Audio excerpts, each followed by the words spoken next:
Salam sejahtera semuanya. Jumpa lagi di channel Cerita Beda Alam.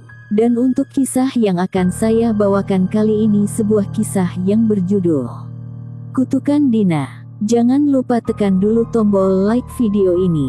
Nyalakan juga lonceng notifikasinya agar tidak ketinggalan cerita-cerita lainnya dari channel ini. Dan seperti apa kisah kali ini? Langsung saja kita masuk ke ceritanya. Di sebuah desa terpencil bernama Karangjati, hiduplah pasangan suami istri, Tarji dan Dewi. Selama bertahun-tahun mereka mendambakan kehadiran seorang anak, namun takdir seakan enggan mengabulkan doa mereka. Segala cara telah mereka tempuh, mulai dari pengobatan medis hingga metode tradisional, namun hasilnya tetap nihil. Ketika harapan semakin pudar, Dewi, yang telah putus asa, mencari jalan lain. Ia mendengar tentang seorang dukun tua bernama Nyai Surti yang dikenal memiliki kekuatan gaib. Dengan hati yang dipenuhi keinginan dan ketakutan, Dewi mendatangi Nyai Surti di sebuah gubuk di tengah hutan yang diselimuti aura mistis. "Kau yakin ingin melakukan ini?" tanya Nyai Surti dengan tatapan tajam. "Aku rela melakukan apa saja, Nyai. Aku hanya ingin seorang anak," jawab Dewi dengan suara bergetar.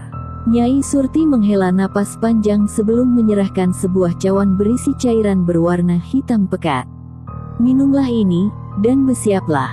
Tapi ingat, setiap perjanjian ada harga yang harus dibayar." Dengan keyakinan buta, Dewi menenggak cairan itu. Malam itu juga, ia merasakan perubahan aneh di dalam tubuhnya. Tak lama setelah itu, ia dinyatakan hamil. 9 bulan berlalu, dan Dewi melahirkan sepasang bayi kembar, yang diberi nama Dina dan Dini. Namun, kebahagiaan itu hanya sesaat.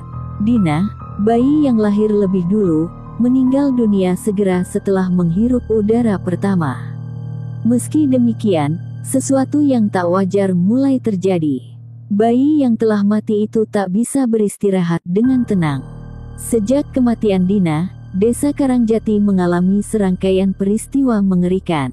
Hewan ternak ditemukan mati dengan tubuh terkoyak, bayi-bayi yang baru lahir sering jatuh sakit secara misterius, dan suara tangisan bayi terdengar di malam hari meskipun tak ada seorang pun di sekitar. Orang-orang mulai berbisik-bisik tentang roh penuh dendam yang menghantui desa mereka. Dewi mulai merasakan kehadiran yang mengerikan di rumahnya. Suatu malam, ia terbangun oleh suara bisikan lirih di telinganya.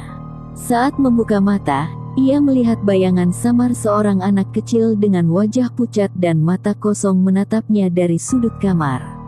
"Ibu, kenapa kau membiarkan aku pergi?" Suara itu terdengar lirih namun menusuk hati.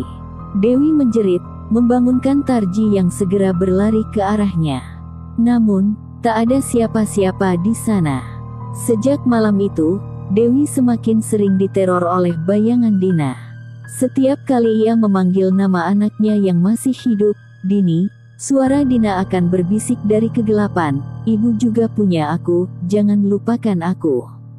Teror semakin menjadi. Penduduk desa yang menyebut nama Dina mengalami nasib buruk, ada yang jatuh sakit, ada yang melihat bayangan menyeramkan di rumah mereka, bahkan beberapa orang ditemukan tewas dengan ekspresi wajah ketakutan yang tak terlukiskan. Akhirnya, nama Dina menjadi sesuatu yang tabu untuk diucapkan. Orang-orang percaya bahwa hanya dengan memikirkannya saja, Dina bisa dipanggil. Tarji, yang awalnya skeptis, akhirnya percaya ketika melihat bayangan anak kecil itu berdiri di depan rumah mereka dengan mata kosong dan tangan berlumuran darah. Ia memutuskan untuk mencari bantuan dan mendatangi seorang kiai bernama Pak Rahmat. Kiai itu mengungkapkan kebenaran yang mengerikan, Dina bukan hanya roh penasaran, melainkan sosok yang terikat dengan perjanjian kelam yang dibuat Dewi. "Roh Dina tidak akan bisa tenang sebelum perjanjian itu diputuskan," kata Pak Rahmat dengan nada tegas. Namun, memutus perjanjian bukanlah hal yang mudah. Mereka harus mengembalikan sesuatu yang telah diambil dari dunia ini.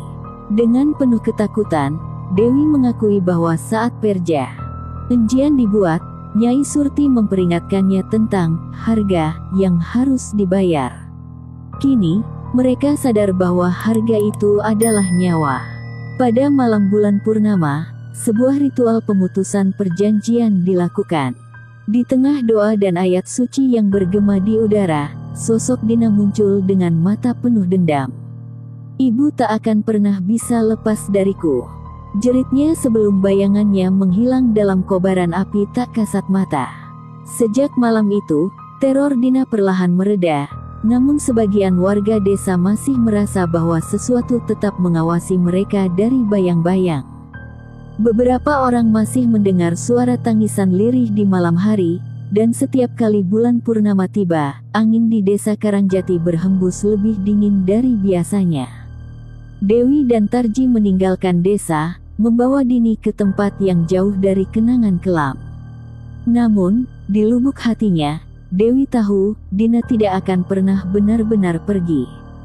Sejak saat itu, legenda tentang Dina terus hidup di desa Karangjati. Nama Dina tetap menjadi sesuatu yang tabu untuk diucapkan, karena siapapun yang menyebut namanya, mungkin akan memanggilnya kembali.